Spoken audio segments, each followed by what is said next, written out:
Hello, everyone. Today's video is about the bond, but not the bond in finance.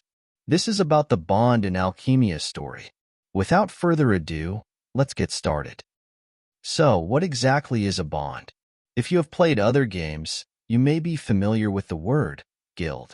A bond is just like that. If you don't know guild, then think of it as a group of people, or you can even think of it as an organization. You join and get some benefits, and in return, organization may ask you to do some slave work. There are two ways to join a bond. First one is by applying at the notice board. Here you can find recruitment notice of various bonds. Be sure to read the requirements before applying. Some of them might be auto-accepting. That's how I had crash-landed in my first bond about 5 years ago. Second way is by getting a direct invite from one of bond leaders. This usually won't happen unless you have talked to them beforehand, but some of them do send random invites. It is usually not worth accepting that. If you don't like any of the existing bonds, or maybe you just want to play solo, then you can create a bond yourself for free.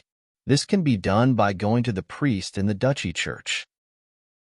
Once we have joined or created a bond, we get access to the bond menu. Notice the first thing here. We can actually join more than one bond in this game. 2 slots are unlocked by default, and 2 extra slots can be bought from Gacha Shop. Feel free to join more bonds if you feel like it. Second menu you should check is the Expand menu. Zells can be used here to level up the bond. Leveling up the bond is necessary to unlock more member slots and the bond buffs. Speaking of the buffs, you should also check the Hideout menu. Buffs are managed from here, and as you can notice, Hideout has a level of its own. This level is used to unlock the higher level buffs. Unlike the other level, Hideout takes a long time to level up. This is where the slave work comes in. I will explain it later. There are 2 types of buffs we can get from the bond: individual and overall. Individual buffs are self-buffs. There are many useful buffs like attack, crit damage, and damage limit here. Overall buffs are for the whole bond. These can only be activated by the people who have permission. Both of these use different type of points for activation which are gained from the bond quests. This is the slave work I have been talking about.